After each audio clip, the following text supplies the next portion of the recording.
Okay guys, lots of good questions on the drills I was doing for wrestling and BJJ. I'll break these drills down over the next couple weeks as we're in this quarantine and not give them all to you today, as I was trying to keep the attention span under a minute for my original post.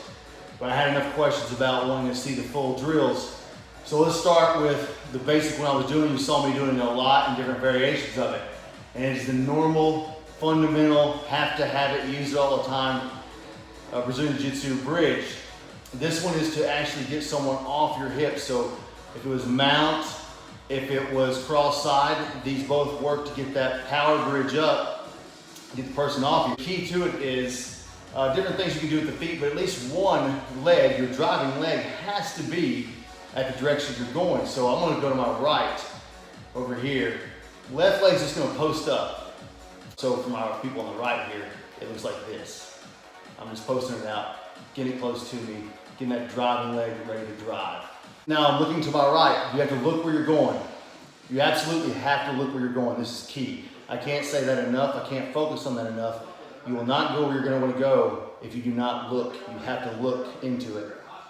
I'm gonna keep this normal prayer position right now because your frame could be underneath the arm. It could be a forearm frame. So let's just keep it here for simplicity of doing the drill.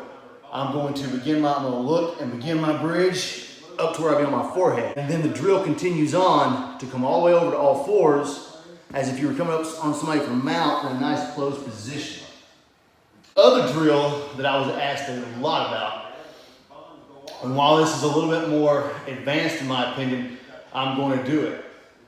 So it was a compilation of multiple movements that someone who's good could do to me. So I'm beginning my bridge. Now I'm going to do the traditional shrimp into a 90-degree angle to where I'm here.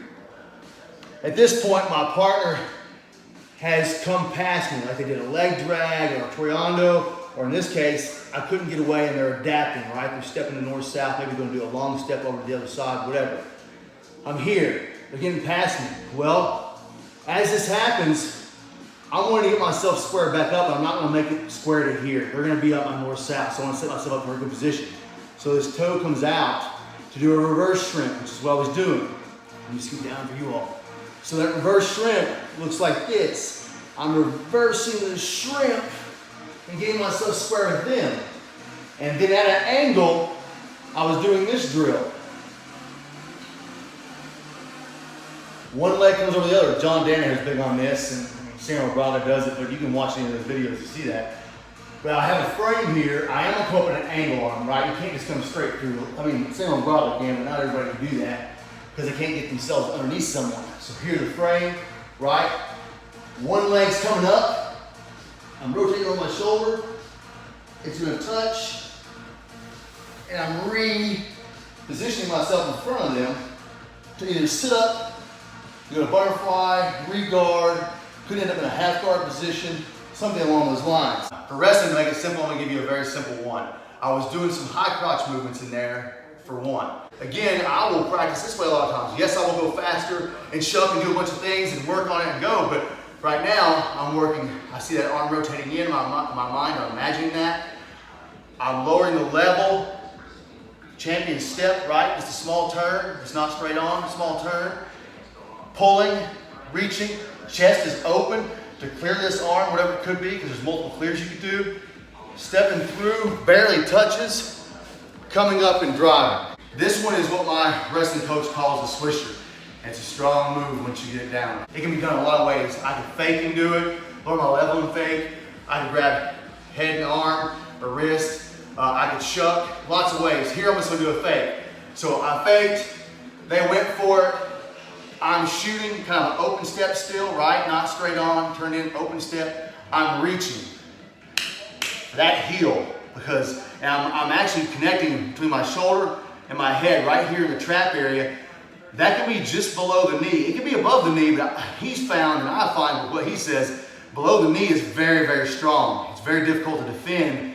And if they try to sprawl on it, you're in a very good position. If you do this perfect, they're gonna land on their butt, but that's somebody that really isn't that skilled. So I'm reaching to that heel. I'm pulling myself through. My legs are gonna come with me. My knees are coming with me. I'm almost gonna scoop myself forward underneath because coming through, pulling myself to it, And if they pull their leg away really hard, you'll end up swishing, which ends up, I have the leg, right? And I'm actually doing this, swishing my feet and rotating. And I can come up with the leg and then tap. Sometimes you end up behind them and you're running them down. The number one shot hit in college is single.